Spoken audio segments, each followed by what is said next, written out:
welcome. My name is Jessi Sletten, your Postpartum Empowerment Coach. I'm super excited to introduce my guest this week, Dr. Alexandra Stockwell, physician coach and intimate marriage expert. And we are going to be discussing how to rekindle the passion in your relationship after birth.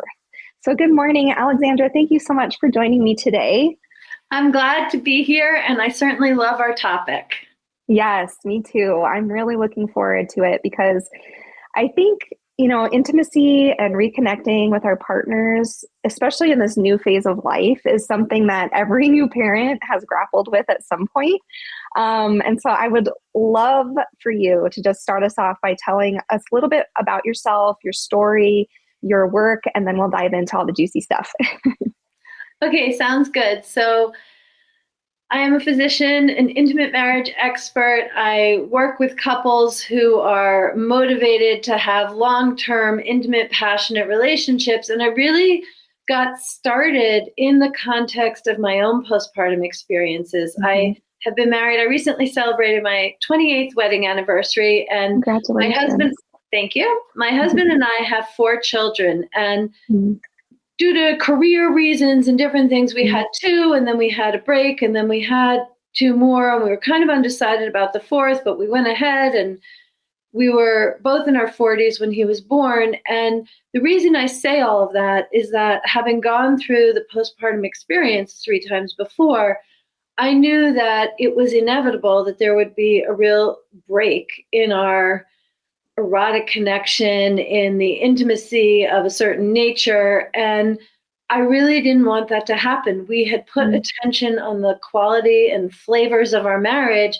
And I just didn't want to go back to step 1 again because we had a 4th baby. And so I really began my very intentional journey to learn more about intimacy and passion and what kind of communication contributes to juicy moments with my husband while 6-7 months pregnant with my 4th child. And the thing that I want to say is that after giving birth to him, I don't actually remember how long technically until we resumed our usual activities, but there never was a drop in the quality of the connection. And I think that is a really important thing for our topic, that there's like the specific activities and then there's how the connection feels.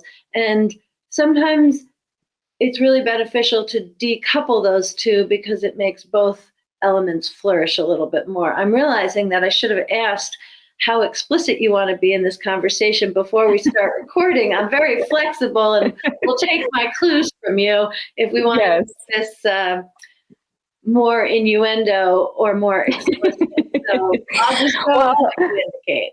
Yeah, no, I think, this is such a unfortunately taboo topic, right? I think that, intimacy in general is not viewed as healthy in a lot of ways, which is a very sad thing, I think, in our culture. And I'd love for us to kind of destroy that taboo and say, you know what, there is nothing wrong, or, it might be uncomfortable, and that's okay. We can all face those feelings that we have, when talking about intimacy. But for this conversation, I'd like us to just be open and be able to kind of model that it's okay to have these conversations, and it's healthy to have these conversations. And I think that if we, kind of normalize that through this show and through whatever else, we're doing on social media and all those other things, hopefully we can kind of be a part of the change in that. So I think, as long as we're not being too crazy, then let's have a really open conversation when we're having these discussions. So if you're good with that, I am. I am, and I really appreciate your response, because I think that, like, for most people, and this is very relevant to cultivating postpartum intimacy postpartum. So this isn't tangent, and I'll bring it back in, but like most people have exposure to, let's say, rom-coms or, super sanitized versions or of conversations about intimacy and sexuality, or it's super clinical and medical and anatomical, which I do think is super important. But sometimes if you go too far in that direction, it could sound like we're not actually talking about what we're talking about. Right. That connection piece is all of a sudden gone, right? And that's a huge piece. Yeah. Exactly. And it's like intimacy from the intellectual, conceptual in our head point of view. And I think it's really helpful to have it feel a little more embodied given what we're talking about. And then of course the third option is largely covered by porn or other sources where it is very explicit, but it has other feelings most of the time. And so it means that whether we're using a very sanitized sort of princessy version of talking about sex in the vein of romantic comedies and not explicit romance novels, that kind of thing, or clinical conversations, very factual, or porn, all three for different reasons feel like they're inaccurate or we're not talking about what we want to talk about. So I agree that like one of the purposes of this conversation is to find a way to have these conversations. And I want to say, I didn't talk about sex with my own mother until I'd already had 2 children. I did not grow up. In fact, most of my adulthood, I wasn't comfortable having these conversations, but it became necessary both for heating up my own marriage and to normalize these conversations and have them in a way that isn't sort of affected or like filtered with any purpose other than authenticity. And, when it comes to long-term, long-lasting, passionate marriages, the only positive predictor is being able to have conversations with your spouse about the sex you're having.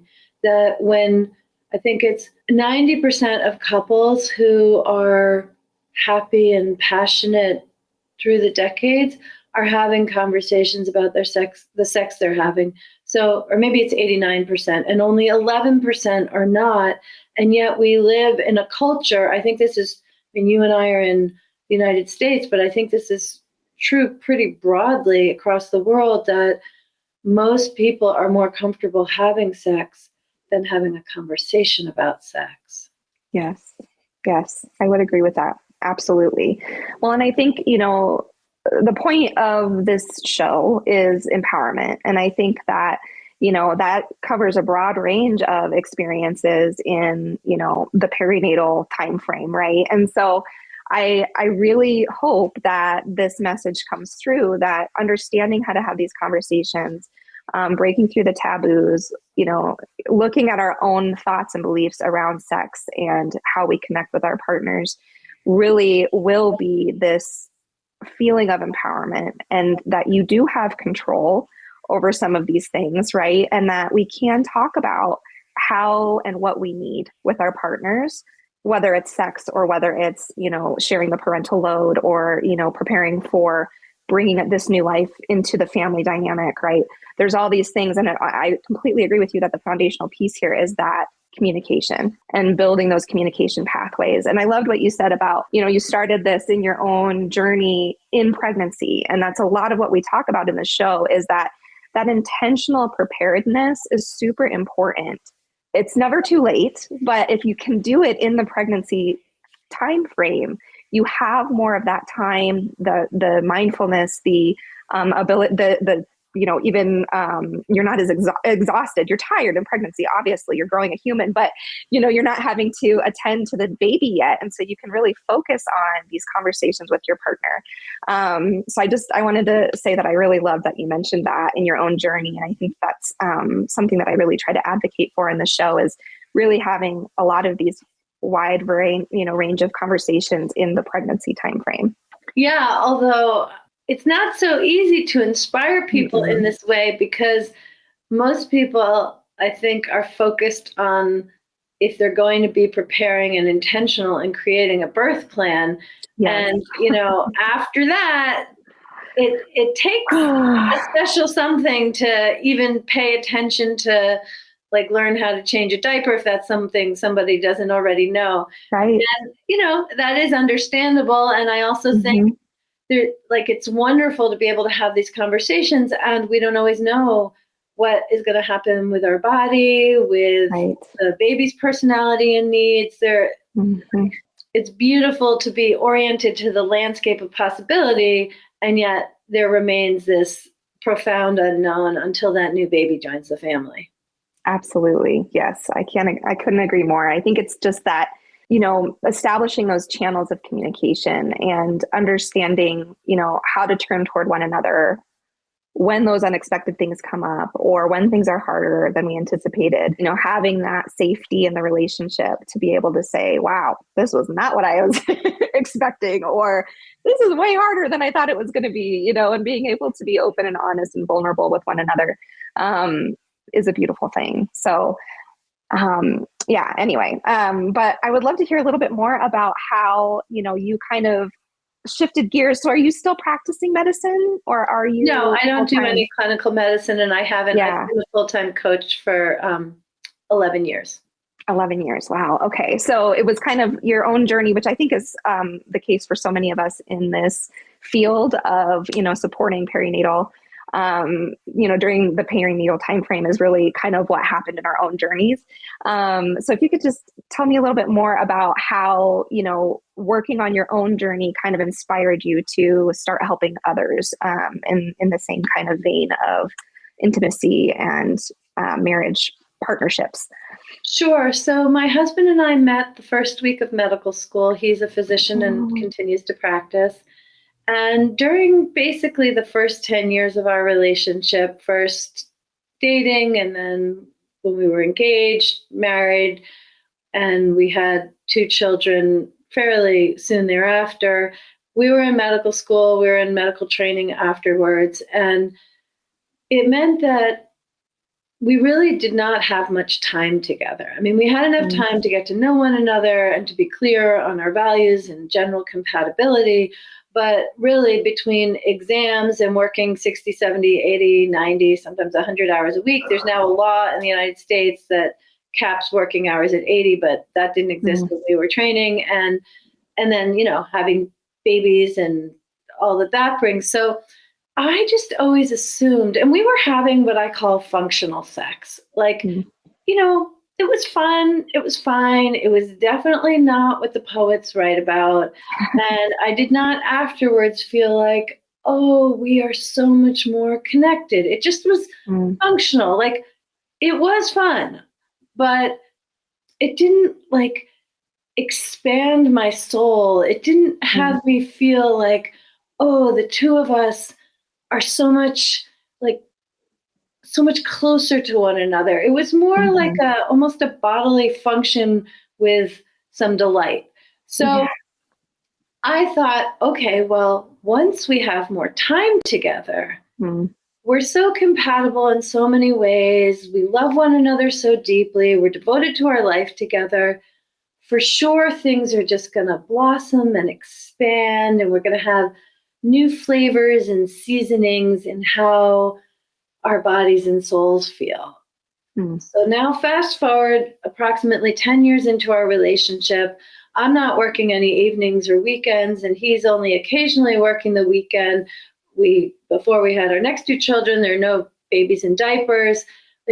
We have time. We have time together in the evening. We have time together on the weekend. Yes, we have 2 young children, but compared to before, we have so much more time together, and nothing changed. And sure, we laughed some more. We had more time to talk and connect. But in terms of the quality of our erotic connection, nothing really changed. And it was kind of like getting hit in the head when I realized, oh, it's not just time that we need. So then I wondered, okay, well, what do we need? Because I had faith that more was possible for us, although I wasn't really sure. And one of the things, it took me, I wasn't tracking the time. I didn't know I'd be talking about this with anybody. I would have been mortified to consider that. But it was at least 6 months until I had the courage to actually say something to my husband. Basically, and one of the things I now teach is how to do that. So I was not so artful at the time, but what I say now is to start by commenting on the things that are going really well in your relationship. Acknowledge how you co-parent together, or how you make financial decisions so smoothly, or whatever it is that you've chosen your home, or whatever it is that's really good in your marriage. And wouldn't you like to have how we are with one another in the bedroom on a par with the best parts of our relationship? Yeah. I didn't know that then. I said whatever I said, and to my complete surprise, my husband said, "Me too." Because my parents were divorced, my husband's parents were divorced. I always believed we would end up getting divorced, even though there was nothing objective to indicate that. Yeah. And I thought, oh, if I bring up dissatisfaction, it's going to be the beginning of the end. I'm going to hurt his feelings, his ego. We're going to it's going to feel like free fall. We're not going to know how to navigate this. It's totally new terrain and tender and complicated. So I just was so scared that we'd end up getting a divorce, and I'd track it back to when I brought up that I thought we could do better in the bedroom. But that's not what happened. What happened is that was really the beginning, and just honestly being on the same page about loving one another and wanting to cultivate this part of our relationship. I already felt more turn on and like more open-heartedness, and like there was more aliveness in our sex just by having that very short, simple conversation about wanting to grow together in this arena.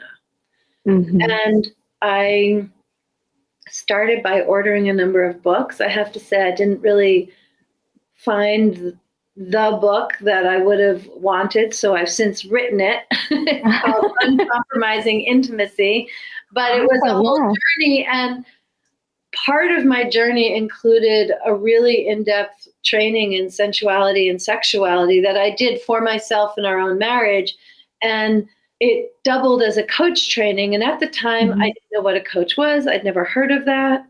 But I was very interested in educational models and curious how people would be taught to help other people with this very personal area of life. So I went to the teaching lab, and as soon as I was there, I was like, oh, I have come home. This is the work that I want to do. Yeah. Oh, I love that so much. I really connected with what you were saying about the vulnerability piece and how that is so scary for so many of us, especially when it comes to these types of really intimate conversations.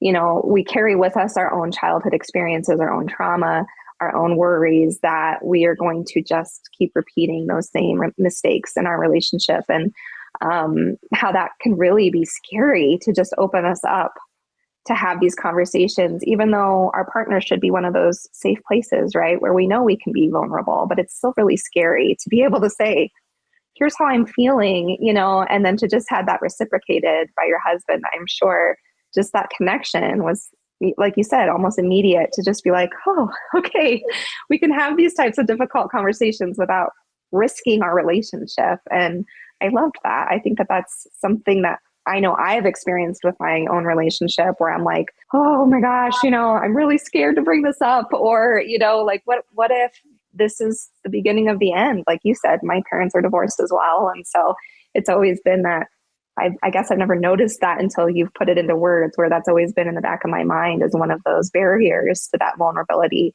So that was just moment. I was very aware when, like, even the day I got married, that I had like two different voices in my head. One was full of so much possibility and potential and love with my husband, like we were promising. And then the other was, well, of course we'll get divorced. And actually, when my daughter, my first child, was little, I used to kind of memorize special moments so I could later tell her how beautiful our family was when she was young. And then at some point, and it was many years in, it could have been 15 years into our marriage, I was like, I think it's time to just disconnect from that voice. Now I feel very certain. 15 years in, I thought, it's possible that we'll get divorced, but it's not inevitable. And this internal assumption that that's where we're headed, really, it's not helpful. It's just distracting, and it had become false, which was wonderful. Right. Yeah. Instead of the self-fulfilling prophecy, right, which sometimes can happen if we have that on our radar of, oh, well, it's inevitable that we're going to, break up at some point. Like, then that kind of keeps us from nourishing the relationship, intentionally, in some ways. And so I just think that that's really interesting, that we share that common thing. And I think that might be common for a lot of people listening too, that maybe this is an aha moment for them as well, like it was for me. So anyway.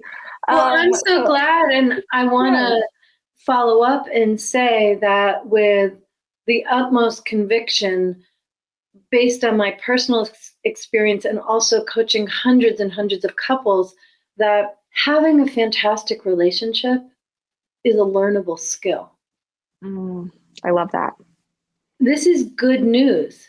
And really, the main reason that relationships are so troubled, generally speaking, I mean, either explicitly troubled or just not thriving and empowering, as you might say, is because of a lack of education. And I'm very sympathetic, because where is somebody going to get that education? If we're talking specifically about how to nurture a sexual relationship over years and decades, that is not taught.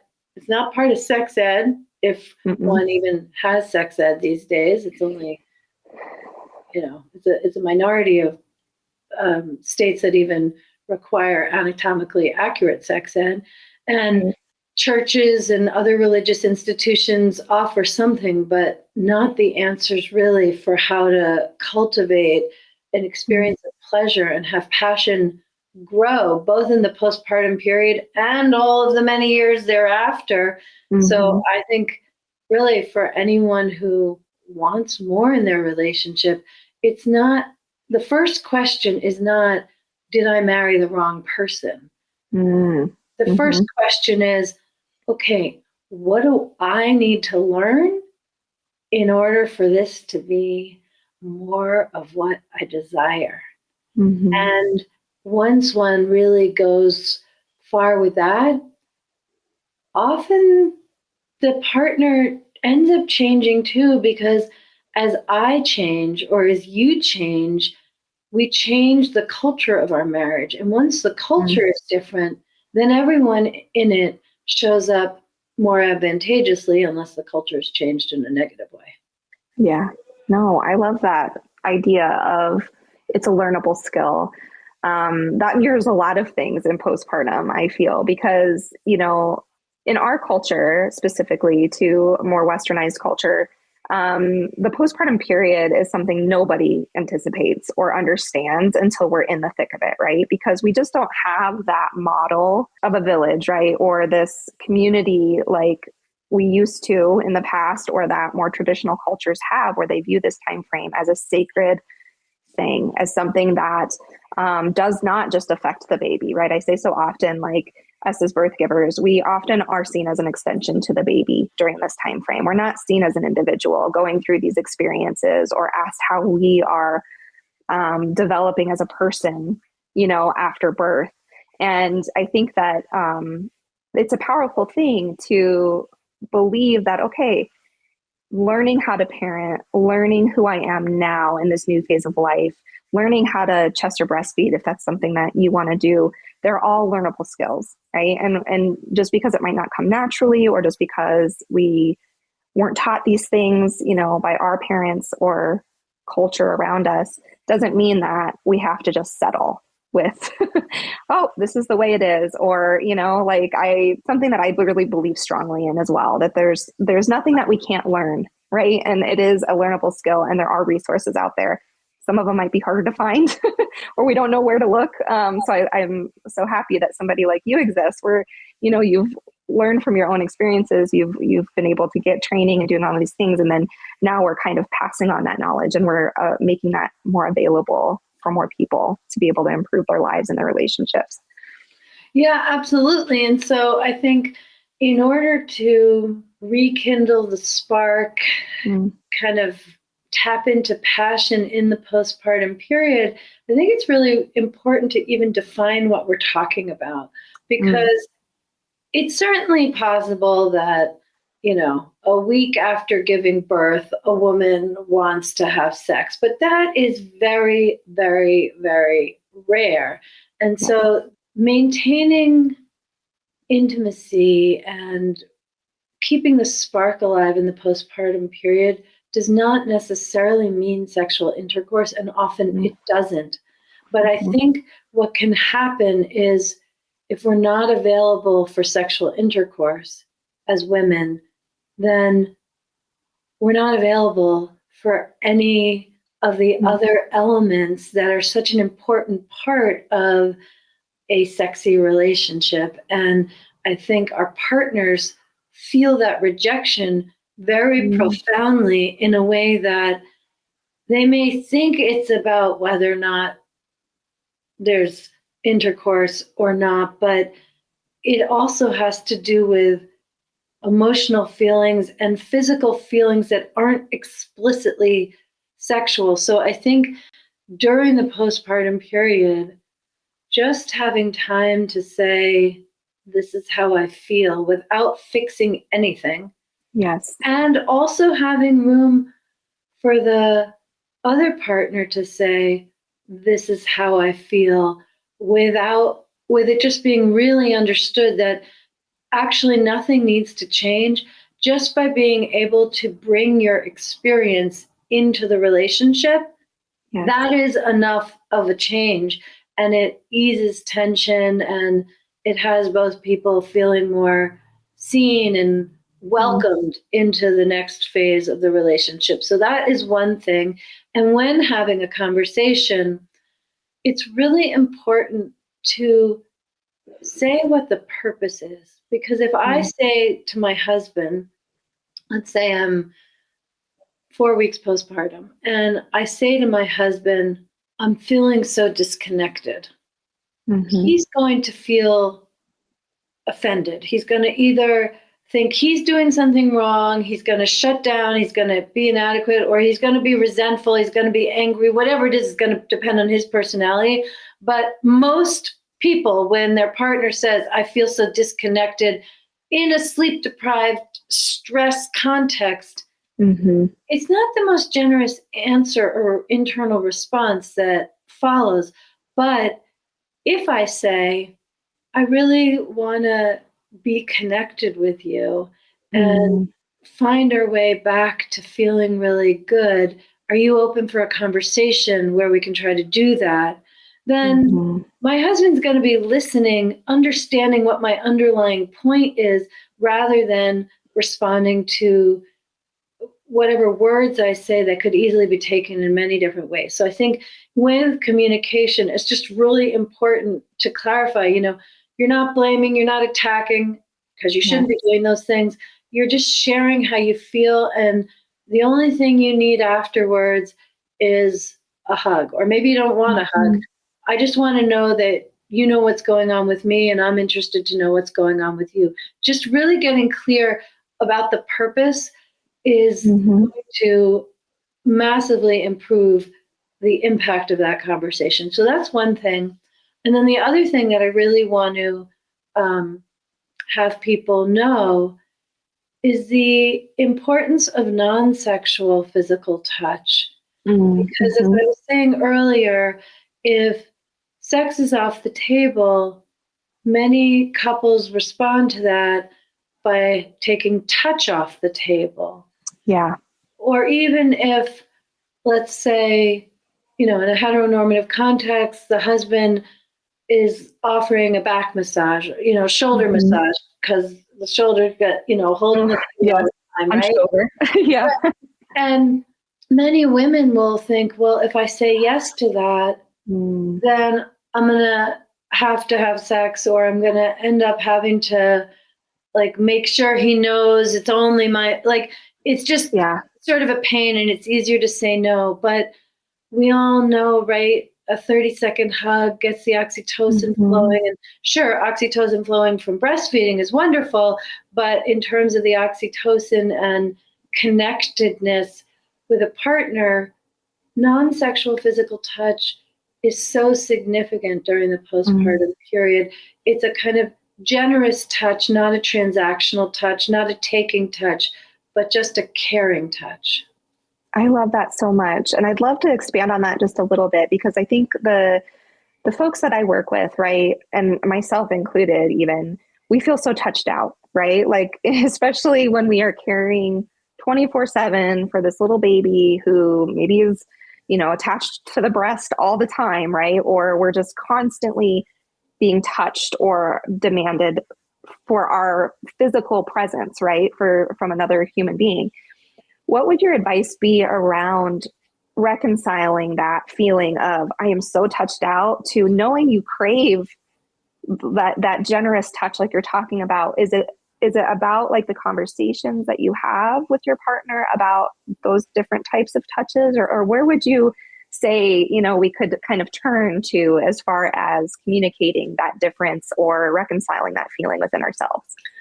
It's a really beautiful question. I'm sure most postpartum women can relate. And my answer is nuanced. This is not one of these like soundbite moments where it's just very simple. So the thing I want to convey is that when we are touched out, we are using our body like a tool to accomplish things. It's like, okay, I have the stroller, I have the bottle, I have my body to make things happen. And that leads to a sense of being touched out, because we're not really paying attention to our own experience in our body or our experience of our senses. We're using our body as a functional vehicle. And of course, postpartum bodies are incredible functional vehicles. It's very understandable that we would relate to our bodies in that way. But the kind of touch which is nourishing and generative and relaxing is a much more receptive touch, and one where we're in our bodies more. It's a more embodied feeling. Does that make sense? Like what I mean by that is like, let's say I'm carrying the baby and I'm feeling touched out, but it's because when I'm carrying the baby, I'm really paying attention to the baby. Yeah. As opposed to, there are moments with the baby and certainly with a partner where I'm just like feeling the baby on my chest. I'm aware of my own breathing. I'm aware of just feeling relaxed.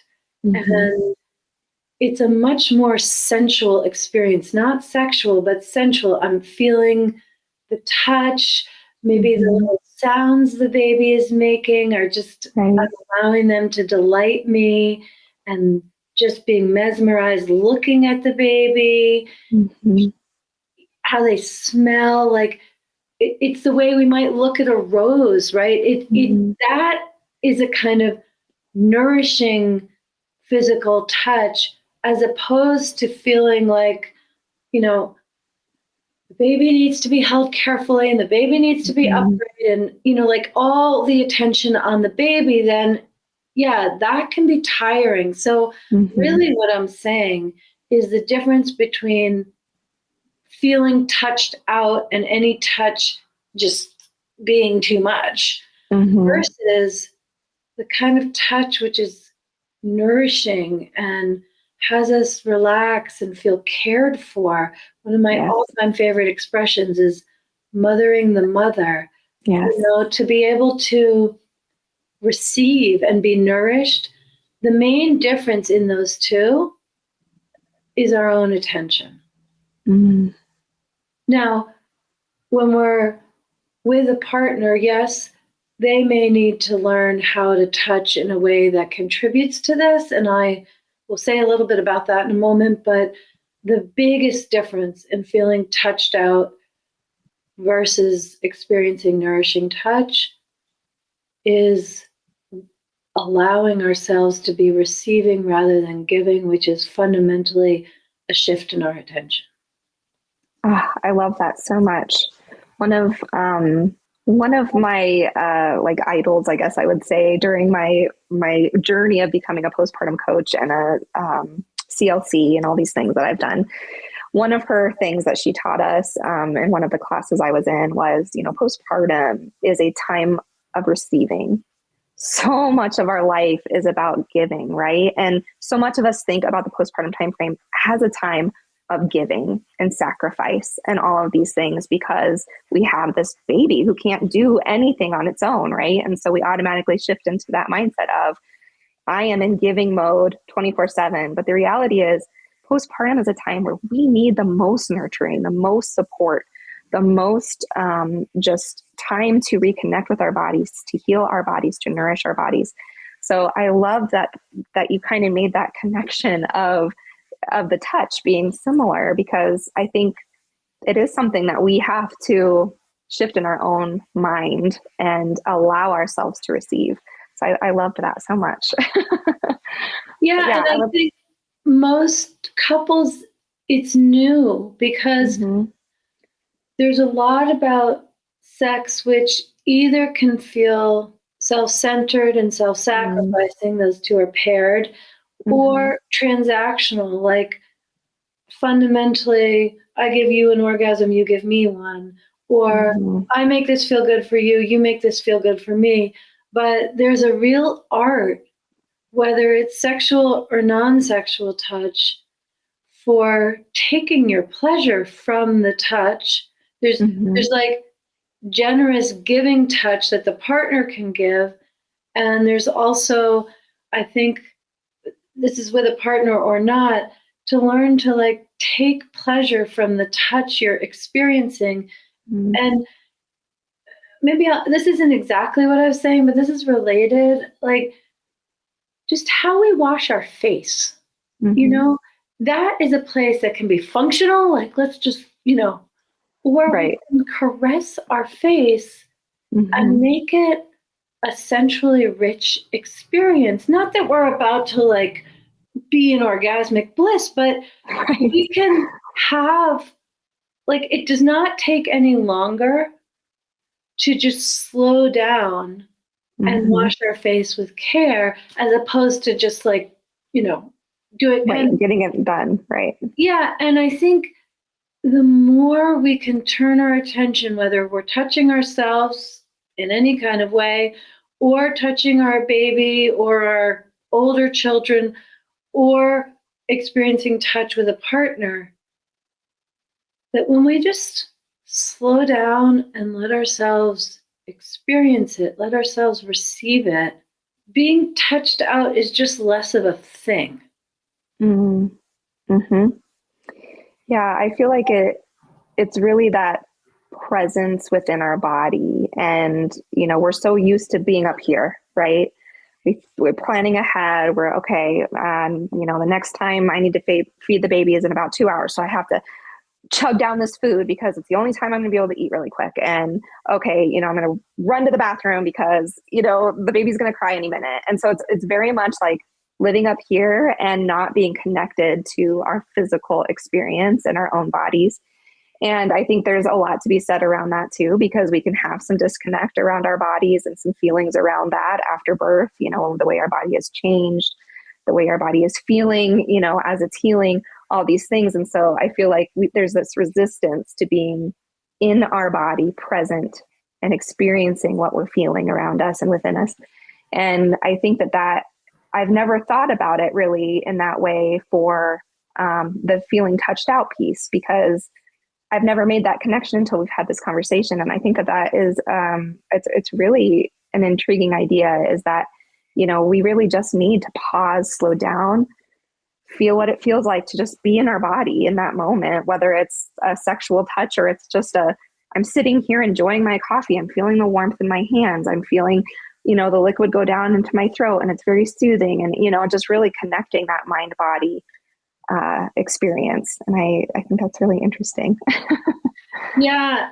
And I think what you're saying is, it's especially true in a particular way when the birth has been traumatic, when we've had surgery and didn't want it, or there are all kinds of ways in which birth can be traumatic. And with the traumatic element, that's a way in which we back away from our body. And so to find our way back into our own body is really the thing that prepares the way to reconnect sexually. Because if we aim to reconnect sexually prior to really re-inhabiting our body in a way that includes whatever our birth experience was, that the sex that comes is always going to be a little dissatisfying, because we're not all in it, because we're still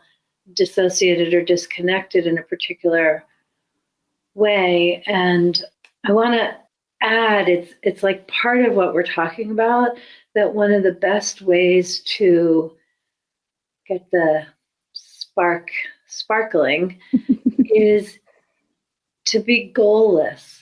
I think one of the causes of real dissatisfaction with sexual experiences postpartum is when one or both people have it in their head, tonight is the night we're going to have sex, either for the first time or again, whatever, any time really in that first year, even, this is what's going to happen. And so then if for any number of reasons, the baby wakes up, something hurts, one or both of you fall asleep part way, there's so many different reasons why you might not have a comprehensive sexual experience.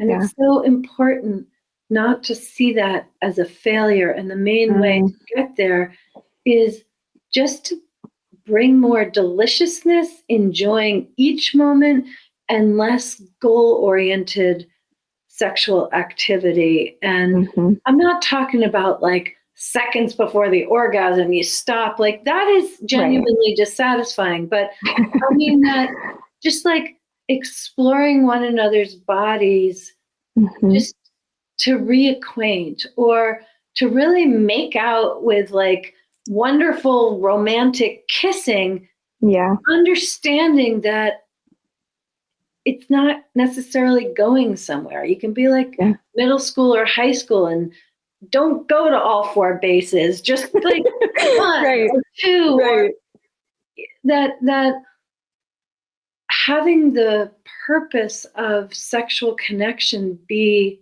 sexually connected rather than completing some particular activity actually makes it more likely that those activities will be completed. And it just diminishes the tension that arises when they don't.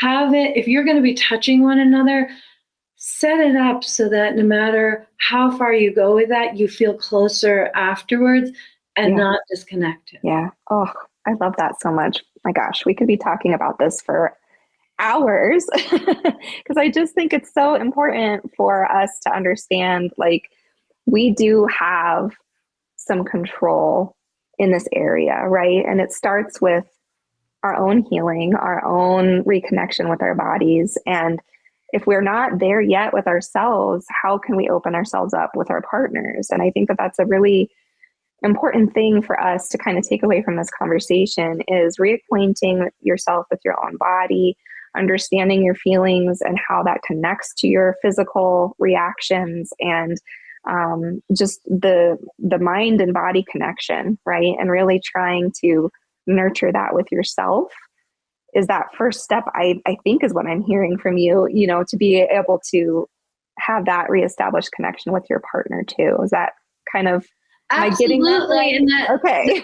That may not sound sexy, but it certainly paves the way for more sexiness. And if you just head back into the sex, sometimes that works. Like if someone is listening and they're going to go for it, go for it. But more often this is another way to describe exactly what you've just said, which is that between when, 9 months before the baby's born, and then when the baby's born and the months afterwards, you've become a different person. Whether it's your first child or your ninth child, like you have become a different person. Your relationship with your body has included many new chapters and phases. And the place where things get wonky is when you aim to have sex the way you had it before, but then there's all of this individual growth, which is not included in the sexual experience, but that individual growth is part of who you are. You are a different person now. And so the exploration in all the ways we've been talking about is really, how do you bring all of you into your sexual experiences rather than leaving parts unattended to or ignored? Yes. Oh my gosh. Yes. I talk so much about how we change on a cellular level, right? With each pregnancy. And then we're changing and developing our new identity and understanding or unbecoming and becoming this new version of ourselves, throughout all these experiences. And it's so true that that's going to translate into all the areas of our life and all the connections and relationships that we hold for ourselves and with our partners and with our children and all these things. So I couldn't agree more that it's this, that it starts internally, right? And it's recognizing I am a different version of myself than I was before pregnancy, and that's okay, and that's a beautiful thing. And there are parts of it that I might need to mourn, because feels like a loss in some ways with certain things. And I always say you got to feel all the feels, right? If you don't let yourself feel all of them and recognize them, then that's when they start building up, and we start having negative feelings about ourselves and our relationships, and aren't able to move past them in a healthy way.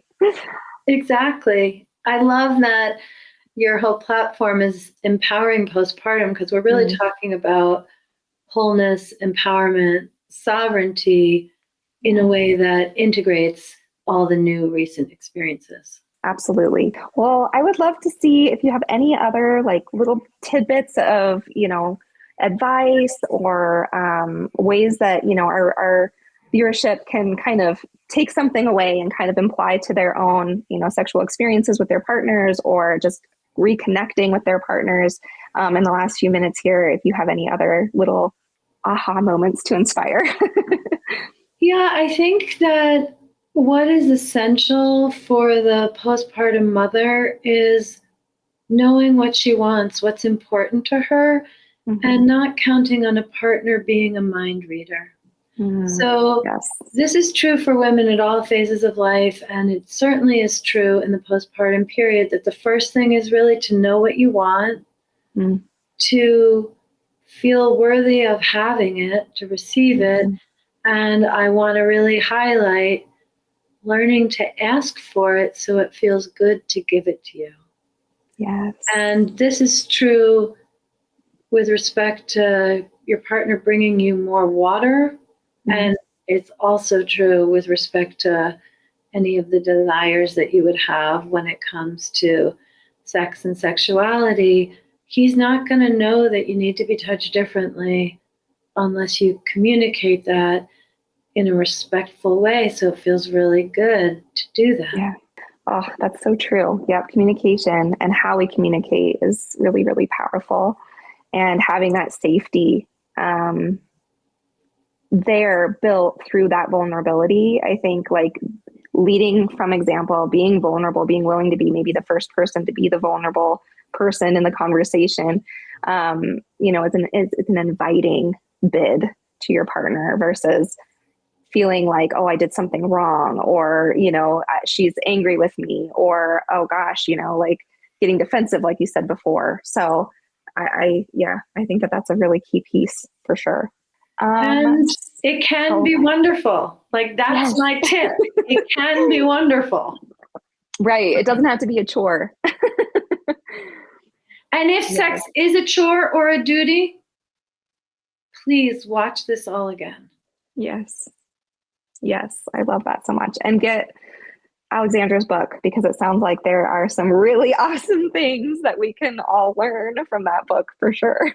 Yeah, it's called Uncompromising Intimacy, and it is really about communication and presence. It's not about sex positions at all, but it is all of the things that set you up to feel more closeness and connection so that the sexual piece comes more easily. Because in a committed relationship where you're living together, emotional intimacy is a prerequisite for really enjoying sexual intimacy. That is so true. Yes. Oh my goodness. Love that so much. So if, folks, obviously they have your book that they can buy. I'm assuming that's on Amazon, or where's the best place? Yes, it is. Amazon and Audible. Perfect. Oh, yay. We love audiobooks as parents, right? We don't have time to sit down and read as often as I. And it's not that long a book. Perfect. Yes, that's great. And where else could folks connect with you if they want to work with you further or kind of follow your material? Where can they find you on the social channels? AlexandraStockwell.com is my website. And from there, you can find links to all of my social media where I'm pretty active. I have a podcast, the Intimate Marriage Podcast, and also online programs as well as private coaching. You can find all of that at AlexandraStockwell.com. Perfect. Well, thank you so much, Alexandra. This was such an amazing conversation. I know personally I've taken a lot from this, had a lot of aha moments myself, and it's just been so wonderful getting to hear your expertise and wisdom and connecting with you. So thank you so much for being willing to come onto the show. Thank you for navigating such a beautiful conversation. I really appreciate it.